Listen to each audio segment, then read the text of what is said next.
안녕하세요. 올라바 NFL 김민준. 재경입니다.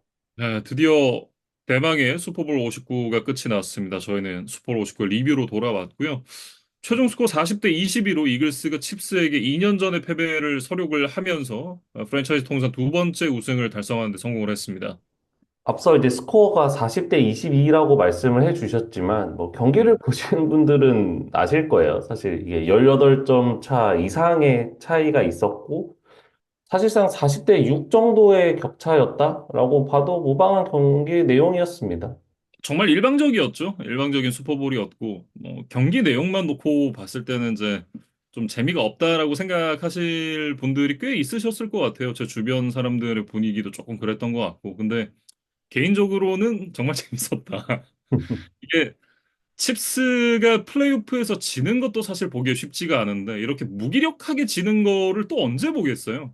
저는 사실 그래서 조금 재밌었던 것 같다라는 생각을 했었고 아마 탐 브레이디의 전성기 이 브레이디가 계속해서 이제 이 플레이오프의 팀을 끌고 나가고 우승을 하고 이런 거를 보는 상대 팀의 팬들이 이런 기분이시지 않았을까라는 생각을 조금 해봤습니다.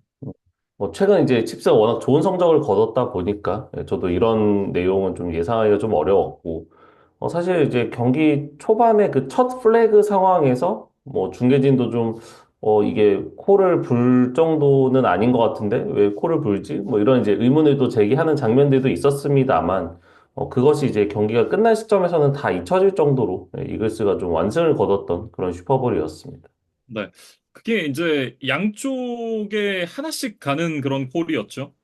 이글스에 하나, 칩스에 하나 이렇게 가고 나서는 그 이후에는 이제 이렇다 할 뭐 좀 이상한 그런 장면들이 나오진 않았었던 것 같은데 이게 그런 취지였던 것 같아요. 이제 브레이디가 얘기를 했던 것도 심판이 경기의 진행을 계속해서 이렇게 좀 막지 않았으면 좋겠다. 선수들이 경기의 내용을 결정할 수 있게 조금 어, 심판의 개입이 많지 않았으면 좋겠다 이런 취지로 얘기를 했던 게 기억이 나요.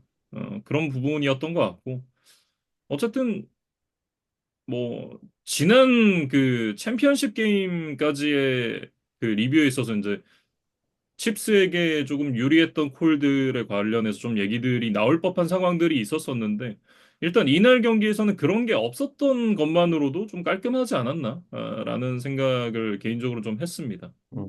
그리고 이제 놀라웠던 거는 이번 슈퍼볼이 이제 뷰어십 면에서 굉장히 좀 좋은 수치들을 기록을 했는데 이게 좀 놀라웠던 게 보통 이렇게 점수 차가 초반에 벌어지게 되면 뭐 한쪽 음, 팀 팬들이 경기를 끈다거나 아니면 이제 약간 중립 팬들도 이게 좀 팽팽한 승부를 보고 싶은데 이게 약간 흥미가 떨어지는 이제 그럴 수가 있거든요. 이제 그렇게 음. 되면은 이런 시청률 지표에서 보통 좀 손해를 보기 마련인데 뭐 이번 슈퍼볼은 이제 경기 내용이 그랬음에도 불구하고 굉장히 많은 이 팬분들이 경기를 끝까지 지켜봤던 것 같습니다. 이게 아마 그런 영향도 좀 있지 않았을까라는 생각을 해요. 이게 슈퍼볼 50일 때 그때 이제 애틀랜타가 뭐 28대 3으로 앞서가는 거를 이제 보고 이제 경기 끝났구나 해서 끄셨던 분들이 뒤에 이제 정말 그 엑기스를 놓쳤던 그런 기억들이 또 있으실 거기 때문에 저는 다행히 이제 그때 1년 차기도 했었고 뭐 경기의 내용도 중요했지만 사실 선배들이 중계를 어떻게 하는지 이런 거를 조금 더 중점적으로 봤었어야 됐어서 근데 그런 부분 때문에 이제 끝까지 좀 보다가 얻어 걸린 케이스긴 했었는데 그걸 놓치신 분들이 이제 그 트라우마 때문에 저 그 생각을 하긴 했었거든요. 이러다가 갑자기 28대 3처럼 역전하는 거 아니야? 라는 생각을 저도 했었기 때문에 뭐 많은 분들이 그런 생각을 가지시지 않았을까라고 생각을 하고 그래서 뷰어십이 좀 계속해서 유지가 되지 않았나 그런 생각을 해봤습니다. 1억 2천만 뷰 넘게 예, 음. 이제 나오면서 뭐 새로운 신기록을 또 세웠다고 하더라고요. 이게 뭐 켄드릭 라마의 하프타임 쇼 역시도 이제 1억 3,350만 뷰어십을 달성을 했다 그래요. 어, 그 슈퍼볼 자체 그리고 슈퍼볼 하프타임 쇼 모두 이제 기록이 경신이 됐는데 이게 뭐 매년 이렇게 경신이 되는 걸 보면 내년에 또 새로운 숫자가 나오지 않을까 그런 생각을 좀 해봅니다. 그리고 이제 뭐 본 경기에 대한 리뷰를 본격적으로 하기 전에 이제 하프타임 쇼 이야기를 좀 해보면 음, 좋을 것 같은데 사실 저는 이제 이런 이제 힙합 문화에 대해서 그다음에 이제 켄드릭 라마라는 뮤지션에 대해서 이제 잘은 알지 못하다 보니까 아무래도 이런 이제 대형 무대에 힙합이란 장르가 썩 어울리지는 않는다라는 생각을 좀 했던 것 같아요. 그러니까 소위 음. 말하는 좀 흥이 나는 무대를 꾸미기가 사실 힙합이라는 이제 랩 장르 자체가 이제 뭐 적합하지는 않기 때문에 저는 이제 막 그렇게까지 이제 아주 재밌게 보지는 못했던 것 같습니다. 아마 그랬던 것 같아요. 이게, 음, 저는 사실 좀 그런 의견들이 나올 수 있을 법한 무대다라고 생각을 하긴 했었거든요. 왜냐면, 그, 켄드릭의 이제 최근 앨범을 위주로 이제 공연이 준비가 되기도 했었고, 그리고, 그때 이제 그 LA에서 슈퍼볼 했을 때, 닥터 드레와 닥터 드레 사단이 나왔을 때는 굉장히 또 그 무대가 이 분위기가 좀 뭐라고 해야 될까요? 텐션이 좀 높았다고 분위기였다고 해야겠죠. 해야 될까요? 네. 예, 좀 그런 느낌이었는데, 이번에는 아무래도 이제 그 기존의 켄드릭의 어떤 인기곡들보다는 최근 앨범, 그리고 이제 최근에 디스곡, Not Like Us 뭐 이런 위주로 좀 공연이 준비가 되다 보니까, 어, 아무래도 이제 캔드릭에 대해서 좀 관심이 없으시거나, 캔드릭에 대해, 존재에 대해서는 알더라도, 최근 음반들에 대해서는 익숙하지 않으신 분들은 조금 그 재미가 덜했을 수는 있겠다라는 생각이 들긴 했습니다. 근데 저는 개인적으로 너무 좋았고, 이게 캔드릭이 옛날부터 어떤 메시지를 전하는 거를 굉장히 좀 잘하는 뮤지션이잖아요. 그러니까 이번에도 역시 그 미국의 어떤 내셔널리즘이라던가 그 인종차별주의 뭐 이런 부분에 대한 메시지가 좀 가득한 무대였다라고 저는 개인적으로 좀 생각을 하고 그 사무엘 L 잭슨이 그 엉클샘으로 나왔잖아요. 흑인 엉클샘으로 나온 것부터 해가지고 어 그 흑인들로 구성된 그 성족이라던가 그 크립워크 뭐 이런 부분들을 통해서 본인이 좀 표현하고 싶어 했던 메시지들을 드러냈던 것 같다라는 생각을 개인적으로 좀 했었고 그것도 이제 이날 트럼프가 경기를 보러 왔었잖아요. 그걸 트럼프 앞에서 했다라는 게 굉장한 상징성을 가지지 않나? 라는 그런 생각을 합니다. 굉장히 볼드한 무대였다라는 평가를 하고 싶고, 그리고 이제 그런 그 메시지를 전하는 부분 이외에 그 지난해 초에 있었던 그 드레이크와의 이 디스전이 이미 이제 지난해 여름쯤에 이제 그 뭐 끝이 났었죠. 이제 드레이크가 이제 관짝에 들어갔다라고 이제 표현을 하는 분들도 굉장히 많았었는데 그 이날 핫타임 쇼가 거의 부관 참시를 하는 수준이었다라고 해야 될까요? 드레이크의 이제 전 여자친구였던 세레나 윌리엄스가 와가지고 크리버크 춤을 추는 모습도 화면에 몇 초 동안 좀 잡히기도 했었고 이날 이제 뭐 같이 그 무대를 꾸몄었던 시자 역시도 드레이크의 전 여친이기도 했었죠. 뭐 시자는 그런 쪽에 해석은 하지 않았으면 좋겠다 뭐 이런 얘기를 했다고 저는 어디서 봤던 것 같은데 뭐 어쨌든 시자를 같이 불렀었던 그 루터랑 얼더스타즈 뭐 이런 곡들도 참 좋았었고 뭐 날라이커스는 말할 필요도 없었고 이게 국내에서는 조금 호불호가 있을 수 있을 만한 그런 무대였던 것 같다라는 생각은 갖고 있지만 미국 쪽에서의 분위기는 굉장히 좋았었고 저 역시도 굉장히 좋게 봤습니다. 음. 너무 좋았어요, 저는. 내년에는 이제 샌프란시스코에서 이 슈퍼볼이 열리는 것으로 알고 있는데, 그때는 또 어떤 뮤지션이 이 하프타임 음, 쇼 공연을 꾸밀지도 저희가 또 관심 있게 지켜보면 좋을 것 같습니다. 네. 아무튼 이제 그 원래 얘기로 조금 돌아가서 일단 고트 논쟁을 좀 종식시킨 경기였다라고 저는 좀 생각을 하거든요. 그러니까 당분간은 이제 고트에 대해서는 얘기가 되지 않을 것이다. 이 경기 내용, 결과가 너무 처참했기 때문에 현지에서는 경기 끝난 이후에 이제 그 원래 브레이디와 어 마홈스만 얘기가 됐었다면 이제는 몬테나가 다시 소환이 됐어요. 음, 몬타나부터 넘고 와라라는 이제 이런 얘기들이 조금 나오는 것 같고 이게 리핏은 성공을 했고 쓰리핏을 성공을 했더라면 이게 뭔가 브레이디가 기록하지 못했었던 업적을 이제 마홈스가 새롭게 하는 거기 때문에 이 부분에서 좀 얘기가 될 법한 부분이었지만 뭐 리핏은 브레이디도 했었고 이게 쓰리핏을 실패한 시점에서 기록만 놓고 비교를 해봤을 때는 이게 브레디에 갖다 대기에는 사실은 쉽지 않은데 라는 그런 생각이 조금 드는 것도 사실인 것 같습니다. 음. 근데 이제 아직 마홈스의 커리어가 또 상당 기간 남았으니까, 예, 뭐, 몬테나나 브래디를 뭐 추격할 시간은 여전히 좀 남아있다고 봐야겠죠. 그래서 네. 마홈스가 다음 시즌에 또 어떤 뭐 발전을 이뤄서 예, 돌아오게 될지를 좀 지켜봐야 될 것 같습니다. 음. 이날 뭐 경기가 얼마나 압도적이었냐면 그 스코어가 34대 0까지 벌어졌었죠, 3쿼터에. 뭐 칩스가 정말 좀 속수무책이었고 전반의 기록만 놓고 비교를 해 보더라도 퍼스트 다운이 13대 1, 토탈 야드가 179대 23이었습니다. 그만큼 이글스가 압도적인 경기를 치렀고 이 전반전에 기록했던 24대 0의 스코어가 슈퍼볼 역대 두 번째로 큰 하프타임 점수 차였다라고 해요. 가장 큰 점수 차가 25점 차였는데 이게 1987 시즌에 워싱턴 레드스킨스 그리고 덴버 브론코스가 치렀던 슈퍼볼 22때 나왔던 35대 10의 스코어가 가장 큰 점수 차라고 하더라고요. 근데 그 점수 차랑 한 점 차니까 얼마나 큰 점수 차였는지, 얼마나 압도적인 경기였는지를 조금 새삼 가늠해 볼 수 있는 것 같습니다. 그러니까 전반전 종료 시점에 이글스가 24점을 냈는데, 칩스의 전진 야드가 23야드였어요. 그러니까 이글스의 득점보다도 적은 야드를 낳아갔고, 뭐 말씀해주신 대로 퍼스트 다운도 이제 하나밖에 없었기 때문에, 뭐 마움스의 커리어가 뭐 앞으로 어떻게 예, 더 발전이 되고 끝이 날지 모르겠지만 마움스의 커리어에서 좀 흑역사로 남을 만한 예, 분명히 좀 오점이 될 만한 그런 경기였다 이렇게 좀 평가를 해야겠습니다. 경기의 가장 결정적인 포인트는 역시 이제 이글스의 D라인 그리고 칩스 O라인의 트렌치 싸움이었죠. 지난주 때 이 저희가 프리뷰 때 얘기를 했었던 것처럼 이글스가 이제 블리츠를 거의 사용을 하지 않았습니다. 이 경기에서 한 번도 안 썼어요. 근데 그럼에도 6개 색, 11번의 쿼터백 히트, 18번의 프레셔를 가하는데 성공을 했습니다. 이날 이제 프레셔의 비율이 40.9%였으니까 얼마나 칩스의 오라인이 무기력했는지를 좀 잘 알 수 있죠.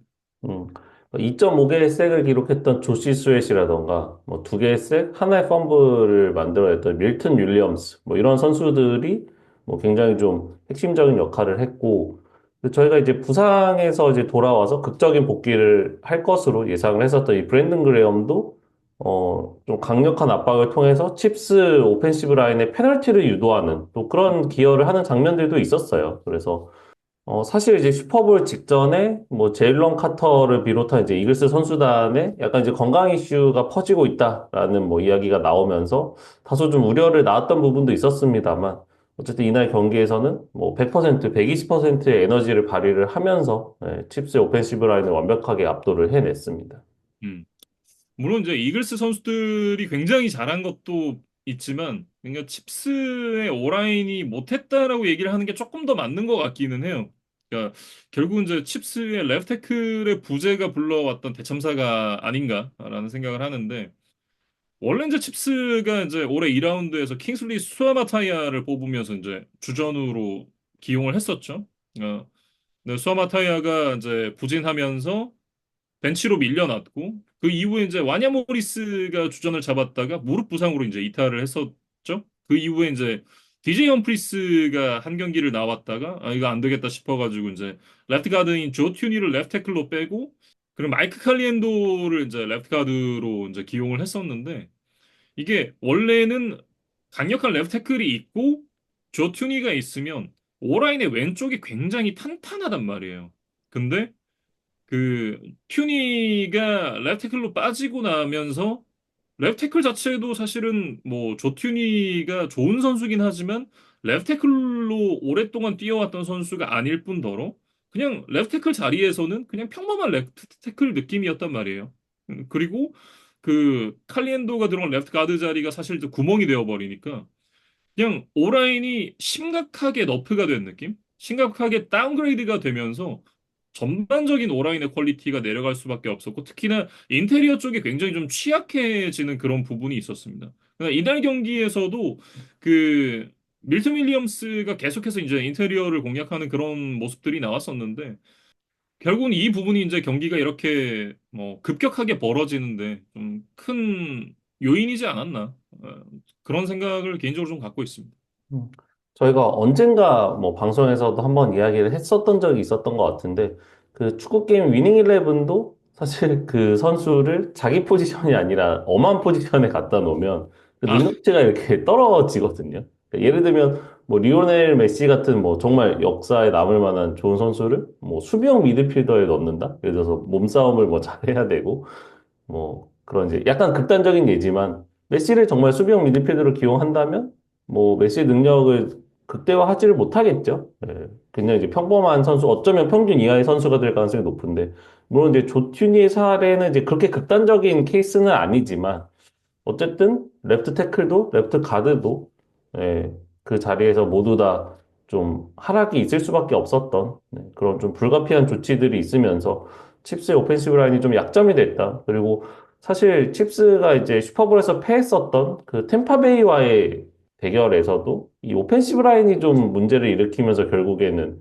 좀 패퇴하는 역사가 있었었거든요. 근데 이제 그 이후에 오펜시브 라인에 대한 좀 적극적인 투자를 통해서 뭐 최근에 이제 리핏을 하기는 했습니다만 결국에는 좀 레프트 태클 쪽에 공백을 메우지 못하면서 다시 한번 좀 그 역사가 반복되는 느낌이 들었습니다. 음. 사실 뭐 지난주 그 프리뷰 때 이런 부분이 좀 문제가 될 수 있다라는 얘기를 하긴 했었는데 그런 얘기를 하긴 했었어도 이 정도까지 개털릴 거라고는 이제 생각하기 좀 어려웠었거든요. 어, 그만큼 좀 압도적인 차이가 났었다라는 생각이 들고 뭐 그만큼 이제 이글스의 수비진이 잘했던 것도 맞긴 하지만 그 디펜시브 코디네이터인 빅펜지오가 얼마나 칼을 갈고 준비를 해왔는지를 좀 느낄 수 있었던 부분이기도 했습니다. 예전에 이제 덴버 브론코스의 감독을 했을 때 그리고 이제 2년 전 이글스가 슈퍼볼에 올라갔을 때는 또 컨설턴트로 이글스에 오기도 했었고, 그리고 작년에 이제 돌핀스의 디펜시브 코디네이터를 하면서 칩스에게 정말 많이 당했었잖아요. 그러니까 이 부분을 어떻게 내가 좀 파회를 해야 되느냐 이런 부분을 정말 많이 준비를 해서 갖고 나왔다라는 게 좀 느껴지는 경기였어요. 음. 그러니까 기본적으로는 마움스가 이날 그 뒷볼 시도 자체를 거의 할 엄두를 내지 못할 정도로 일단은 이제 후방에 대한 대비 어떤 음, 맨 마킹 이런 것들이 잘 됐고 그러다 보니까 이제 마움스가 좀 공을 오래 갖고 있게 되는 현상이 좀 지속적으로 발견이 됐고 그 과정에서 이제 디펜시브 라인이 상대 오펜시브 라인을 빠르게 괴멸시키면서 또 마움스에게 압박을 가할 수가 있었던 그런 전체적으로 좀 선순환 구조가 잘 돌아가면서 좋은 인터셉션들도 여러 차례 나오고 좋은 결과가 있었던 것 같습니다. 네. 그 인터셉션 중에 이제 하나를 기록했었던 이제 쿠퍼 디즌이 이날 또 생일이었거든요. 정말 본인의 인생에서 최고의 하루를 맞게 됐고, 이날 뭐 중계 화면에도 그 시리아니 감독보다 빅펜지오 코디네이터의 모습이 훨씬 더 화면에 많이 잡혔었어요. 그만큼 이번 슈퍼볼 승리에 수비팀의 공헌도가 훨씬 더 높았다라고 얘기를 하는 게 맞는 것 같습니다. 음.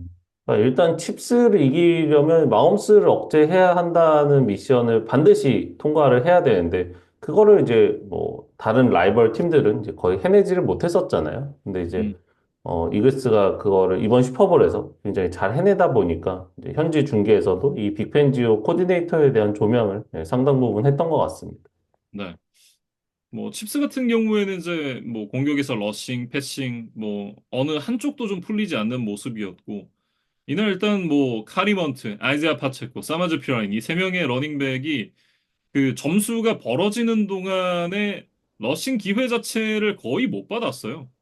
그 과정에서 결과도 좋지 않았지만 세 명이서 7번 러싱 시도에 24야드를 전진을 했으니까 얼마나 이제 그 러싱이 좀 잘 풀리지 않았는지를 확인을 할 수가 있고 일단 이제 러싱이 되지 않는 상황에서 마음새 패싱은 잘 됐느냐? 또 그것도 아니었거든요.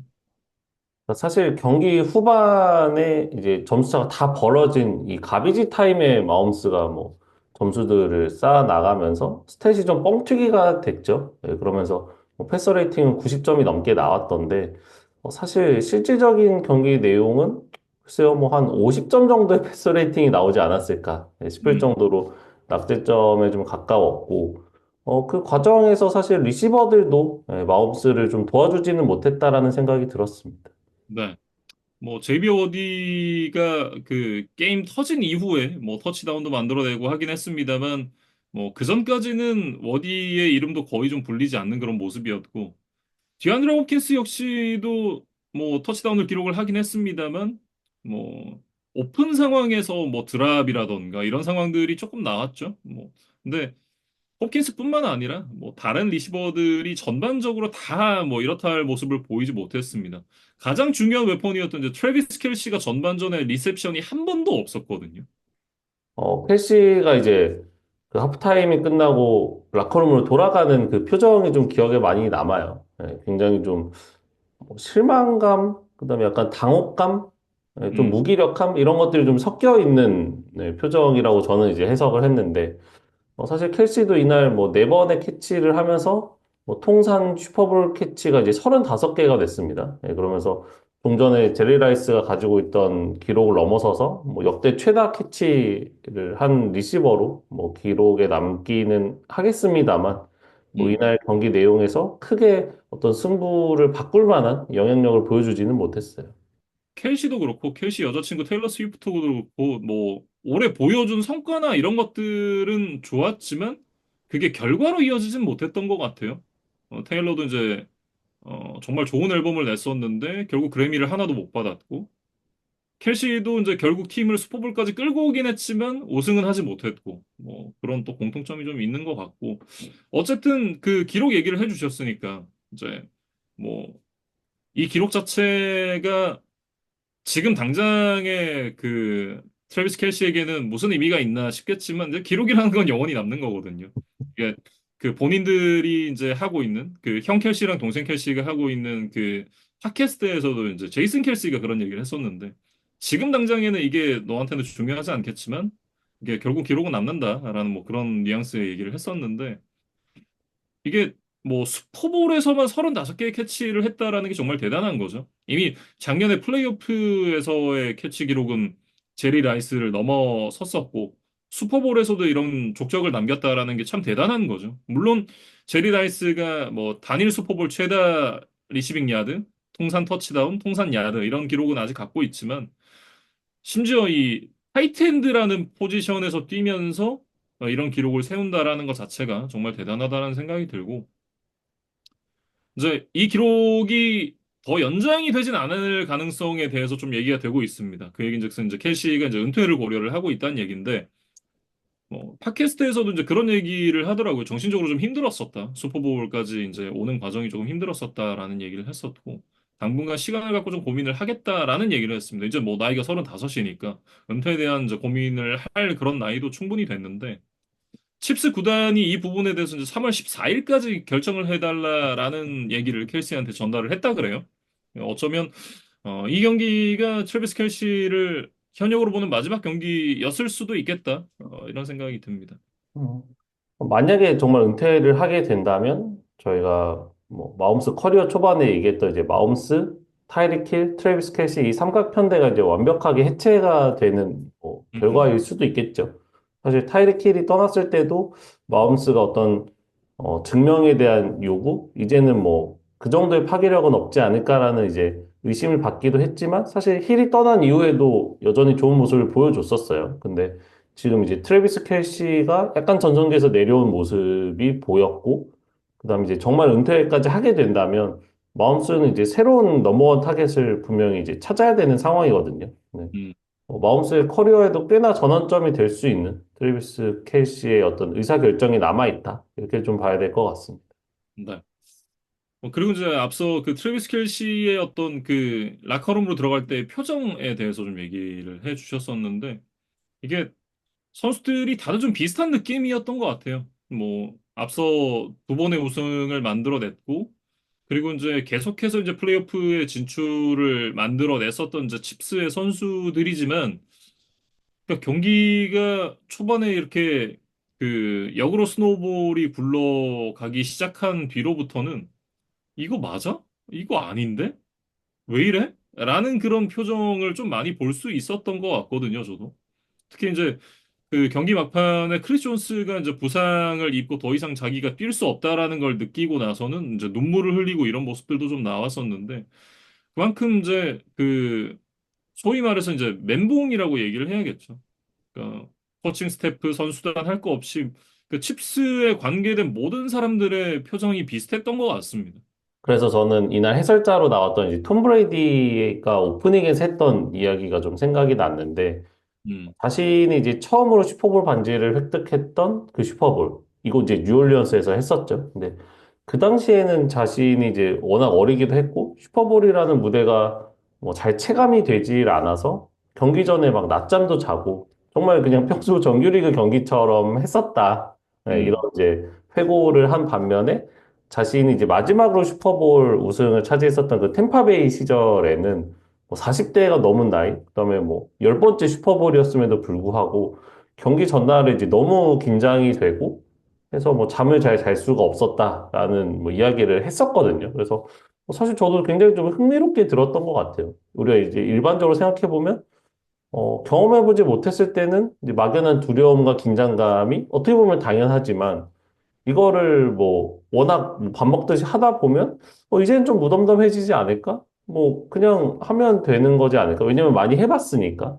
음. 그렇게 저도 생각을 했는데 물론 이제 브레디가 좀 예외적인 케이스였을 수도 있지만 브레디 같은 이제 최고의 선수, 뭐 역대 뭐 고트로 꼽히는 선수도 그런 이제 슈퍼볼에 대해서는 부담을 가질 수 있구나라는 어쩌면 더 잘 알기에 그 부담을 느낄 수도 있겠다라는 좀 저도 발상의 전환을 하게 됐던 그런 계기였던 것 같습니다. 그만큼 이제 브레디라는 선수가 우승에 대해 가진 열망이 엄청 큰 선수였잖아요. 그 예전에 어, 가장 좋아하는 반지는 뭐냐? 가장 기뻤던 우승은 뭐냐? 뭐 이런 얘기를 했을 때 넥스트 원이다. 다음번에 우승이 가장 기쁠 거다. 뭐 이런 얘기를 했었던 그런 기억이 나는데.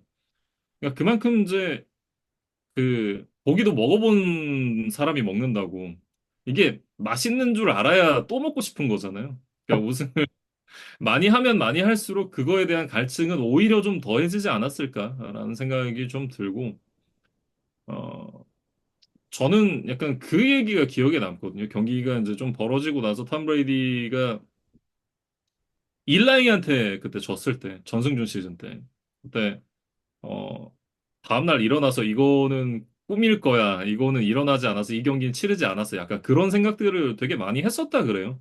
아마 마움스도 좀 이날 경기를 치르고 나서 비슷한 생각을 많이 하지 않았을까? 그러니까 지금도 하고 있지 않을까라는 생각이 드는데 뭐 어쨌든 마움스라는 선수가 워낙 대단한 선수고 이때까지 보여준 것만 해도 정말 대단하잖아요. 뭐 고트라는 단어를 꺼낼 수 있다라는 것 자체가 이 선수가 정말 잘하는 선수란 얘기니까. 네, 앞으로도 좀 보여줄 것들이 더 많다라고 생각을 하고 빨리 좀 극복을 해서 내년 시즌에 또 좋은 모습을 보여줬으면 좋겠다 그런 생각을 합니다. 뭐 만약에 기회가 된다면 이 톰 브레디에게 한번 조언을 구해보는 것도 좋은 방법이지 않을까 싶어요. 네. 어쩌면 좀 비슷한 길을 걸어가고 있는 이제 후배 입장에서 비슷한 감정을 느꼈을 선배는 이거를 어떻게 받아들이고 어떻게 또 극복을 했는지 뭐 조언을 얻는다면 엄스의 뭐 이후 커리어에도 분명히 도움이 되지 않을까 싶습니다. 약간 그런 생각을 좀 했었거든요. 그 슬램덩크 보면 이제 마지막에 그 북산이 이 산왕공고랑 이제 경기를 펼치잖아요. 근데 산왕공업을 만나러 가서 그 누가 했는지는 이제 기억이 안 나는데 그런 얘기를 누가 하거든요. 네. 계속해서 이제 그 승리를 하고 우승을 해야 되는 그런 선수들의 입장도 있다고. 그 선수들이 갖고 있는 부담감도 결코 적지 않을 거라. 뭐 그런 얘기를 하는 장면이 기억이 나는데. 그러니까 그날 경기에서 그런 부담감을 조금 선수들의 얼굴에서 좀 볼 수 있었던 것 같았습니다. 그러니까 그것이 이제 경기가 풀리지 않자 그 어떤 수면 아래에 가라앉아 있었던 이제 그런 불안감, 부담감 등이 이제 확 올라온 것이 아닌가 싶어요. 그래서 저도 집에 지금 슬램덩크 만화책이 있는데 이 녹화 끝나고 한번 누가 말했던 건지 한번 찾아봐야 되겠습니다. 네, 이글스 얘기로 좀 넘어가 볼게요. 이글스의 공격은 정말 뭐 더할 나위 없었죠. 제일런 허츠가 인터셉션 하나를 기록을 하긴 했습니다만 사실 이제 이거는 좀 예상 범위 내에 있는 부분이라고 저는 생각을 하거든요. 그러니까 이런 무대에서 톰 브레이디가 인터셉션을 기록을 했다. 혹은 패트릭 마홈즈가 인터셉션을 기록했다. 그러면 사람들이 이런 이제 반응이 나올 법한데 제일런 허츠가 인터셉션을 기록했으면, 기록할 만하지. 약간 이런 느낌이라고 저는 생각을 하거든요. 그래서 그것 자체는 조금 예상 범위 내에 있는 부분이었고. 근데 그 외에 이제 기록들이 굉장히 좋았습니다. 이날 이제 그 인컴플릿이 5번밖에 없었고, 221 패싱 야드, 72 러싱 야드. 그리고 이제 터치다운도 도합 3개를 기록을 하면서 슈퍼볼 MVP에 이제 선정이 됐었는데, 이날 뭐 게임이 터지고 나서 뒷볼로 터치다운 만들고 막 이런 장면들이 나왔었거든요. 그러니까 이걸 보면서 어? 정말 기대 이상이다. 누구도 생각하지 못했을 만한 그런 모습이다. 라는 그런 생각을 했었는데 그걸 또 이제 중계진들도 비슷한 얘기를 했었어요. 음. 그러니까 제일런 허츠가 사실 2년 전에 슈퍼볼에서 굉장히 좋은 모습을 보여주긴 했습니다만 그 음, 이후로 약간의 이제 슬럼프 기간이 있었고 올해도 이제 시즌 막판에 부상을 당하면서 좀 폼이 그렇게까지 좋지는 않은 듯한 모습을 보여왔어요. 그래서 이글스가 이제 계속해서 와일드카드 라운드부터 승리를 거두면서 이 자리까지 오기는 했지만 사실 공격진에서는 이제 세이컨 바클리의 비중이 상당했거든요. 그래서 허츠는 약간 이제 이 옵션으로 이제 밀려나 있었다라는 생각이 좀 들어서 이날 슈퍼볼에서도 약간 기대보다는 우려가 이제 컸던 것이 사실이었지만 이날 좋은 모습을 보여주고 또 점수가 벌어지니까 그런 이제 과감한 모습들도 보여주면서 충분히 MVP에 선정될 만한 자격이 있는 그런 퍼포먼스를 보여줬다는 생각이 들었습니다. 음. 바클리 역시도 이날 이제 57 러싱 야드에 40 리시빙 야드를 기록을 했었는데 사실 이제 러싱은 그 갖다 박은 횟수에 비하면 많은 야드를 나아가진 못했습니다. 다만 이제 리시빙에서 좀 기대 이상의 모습을 보여줬었고 이날 이제 57야드를 이제 추가를 했었는데 기존에 이제 터렐 데이비스가 갖고 있던 포스트 시즌 포함 단일 시즌 최다 러싱 야드 신기록을 세웠습니다. 이날 기록까지 이제 2,504야드를 기록을 하게 됐는데 기존에 이제 터렐 데이비스가 기록했던 게 98년에 2,476야드였거든요. 네, 이 기록을 이제 경신을 하게 됐고 다만 이제 터렐 데이비스가 한 경기를 덜 뛰었어요. 그러니까 이제 단순 비교는 좀 힘들고 개인적으로 이제 터렐 데이비스의 기록이 더 대단하다라고 생각을 하지만 뭐 바클리의 기록 역시도 대단한 것만은 분명하죠. 그리고 이제 앞에서도 잠깐 얘기했습니다만 이번 이제 이글스의 플레이오프 여정이 굉장히 바클리에게 치중되어 있는 공격이었잖아요. 음, 그래서 저희가 뭐 프리뷰 때도 바클리가 뭐 홈런을 칠 수 있을까? 뭐 저도 이글스의 승리를 예상했지만 어떤 바클리의 어떤 크랙 그좀 뭐 모두를 놀라게 하는 또 한 번의 이제 맹활약이 나와야만 이글스가 승리할 수 있지 않을까라는 생각을 내심하고 있었어요. 근데 이날은 뭐 AJ 브라운이라던가 디몬타 스미스 같은 뭐 리시버, 그다음에 이제 잔 다슨도 사실 정규리그에서 큰 임팩트가 없었지만 경기 초반에 이제 리드를 벌리는데 분명히 또 기여를 했었습니다. 그리고 이제 음, 제일런 허츠가 이제 그 리시버들을 잘 활용하면서 패싱 게임으로 이런 좀 많은 점수들, 그다음에 이제 수비에서의 도움 이런 것들이 더해지면서 바클리가 크게 나서지 않아도 경기를 충분히 이길 만한 넉넉한 승리를 가져갔다. 그래서 바클리 어떤 개인의 능력에 의존하지 않고 팀 전체적으로 좀 칩스를 압도했던 그런 슈퍼볼이었던 것 같습니다. 그러니까 이 경기가 그동안 이글스의 하위 로즈만 단장 그리고 닉 시리아니 감독이 보여주고자 했던 그 풋볼이 아니었을까 그런 생각이 조금 들었어요. 그러니까 일종의 어, 우리는 세이콘만 있는 것이 아니다라는 걸 조금 보여줬던 그런 중요한 경기가 됐던 것 같고 그리고 이제 바클리가 이날 이제 특유의 어떤 폭발력, 그러니까 소위 말하는 이제 홈런을 치진 못했습니다만, 그럼에도 어쨌든 이제 팀이 승리를 가져가면서, 자신의 생일날 또 첫 번째 슈퍼볼에서 첫 우승 반지를 차지를 하는데 성공을 했습니다. 음. 앞서 이제 그 쿠퍼 디진이 생일이었다라고 말씀을 드렸었는데, 바클리도 이날 또 생일이었거든요. 그래서 뭐 정말 최고의 하루, 그러니까 자신의 인생에서 정말 잊지 못할 하루가 되지 않았을까 싶어요. 사실 자이언츠 시절에 뭐 데뷔 시즌부터 슈퍼스타로 주목을 많이 받았었지만 뭐 팀 성적이 좀 좋지 않으면서 플레이오프 무대에 거의 나가지를 못했고 뭐 그 과정에서 이제 개인적으로도 이제 부상이 겹치면서 또 많은 비판을 받던 시기도 있었거든요. 근데 음. 이글스로 이적을 해서 이제 커리어의 새로운 전환점을 맞으면서 뭐 개인적으로도 최고의 시즌을 보냈고 팀적으로도 이제 슈퍼볼 우승을 차지를 했던 뭐 올해는 정말 바클리의 해였던 것 같습니다. 그리고 닉 시리아니 감독도 사실은 10월이었나요? 어, 브라운스전에서 승리를 거두기는 했지만, 뭐 그 즈음에 이글스의 폼이 전체적으로 좋지 않다 보니까, 뭐 팬들에게 어떤 경질 요구 챈트를 듣는 뭐 그런 좀 음. 수모를 겪기도 했었는데, 그런 과정들을 잘 견디고, 또 팀을 잘 다잡으면서 이번 슈퍼볼 우승까지 또 왔다. 그래서 사실 시리아니 감독에게도 굉장히 좀 힘든 시즌 출발이었을 텐데 굉장히 해피엔딩으로 끝나지 않았나 그렇게 생각이 돼요.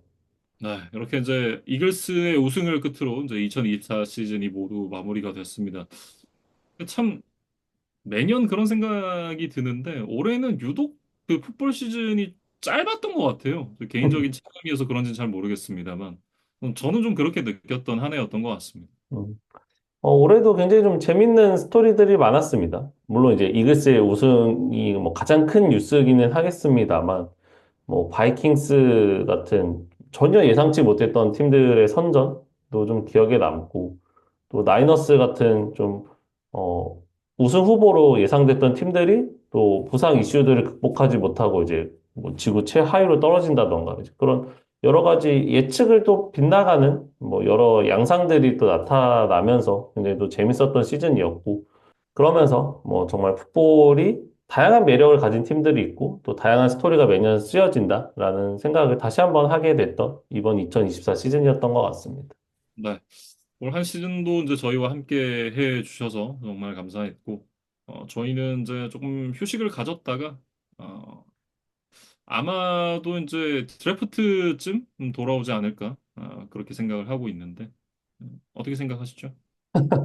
뭐 저희가 최근에는 이제 FA 시장이라던가 뭐 그다음에 이제 드래프트가 끝나서 이제 어떤 각 팀의 전력이 대충 좀 갖춰진 이후에 음, 그 각 팀의 이제 오프 시즌 무브에 대한 좀 정리 그다음에 이제 뭐 다음 시즌에 대한 예측 뭐 이런 것들로 아마 돌아왔던 것 같아요. 그래서 그런 것들이 좀 각 팀별로 좀 뭐 스토리들을 업데이트하고 팬분들에게 좀 전력을 알려드리기에 좀 좋은 포맷이었던 것 같아서, 올해도 한번 그런 느낌으로 해보면 어떨까라는 이제 개인적인 생각을 좀 가지고 있습니다. 예전에 그 토미라 소다 감독님이 그런 얘기 했었잖아요. 그 1년 중에 가장 슬픈 날이 이제 야구가 끝나는 날이라고. 시즌이 끝나는 날이다. 뭐 이런 얘기를 했었는데. 저는 약간 그 풋볼 시즌이 끝나는 날이 가장 좀 슬픈 날인 것 같아요. 그게 가장 좀 즐거운 축제이기도 하지만 가장 좀 어, 아쉬운 날이 아닌가 그런 생각을 하는데 아마 저뿐만 아니라 많은 지금 풋볼 팬분들이 비슷한 감정을 느끼시지 않을까 그런 생각을 합니다. 그래도 진짜 이제 야구 시즌도 또 돌아오니까 뭐 메이저리그 좋아하시는 분들은 또 메이저리그 즐기시다가 또 풋볼 시즌이 돌아오면 그때 또 풋볼과 함께 하시면 참 좋지 않을까 그런 생각을 합니다. 그리고 이제 이 풋볼이 오프 시즌이 굉장히 길지만 그 긴 음, 만큼 또 굉장히 좀 알찬 컨텐츠들이 있어요. 선수들의 이적도 많고 드래프트도 뭐 저 개인적으로는 전 세계에서 가장 화려하게 그 음. 가장 또 잘 조직된 시스템 하에서 또 치러지는 행사라고 생각이 돼서 뭐 여러 가지 또 오프 시즌 이벤트들이 있다 보니까 그런 것들을 좀 팔로우 하시면서 이 풋볼을 또 기다리는 맛을 한번 즐겨보시면 어떨까 싶습니다. 네, 저희는 이제 2024 시즌의 문을 여기서 좀 닫아보겠고요. 잠시 좀 휴식 기간을 가졌다가 돌아오도록 하겠습니다.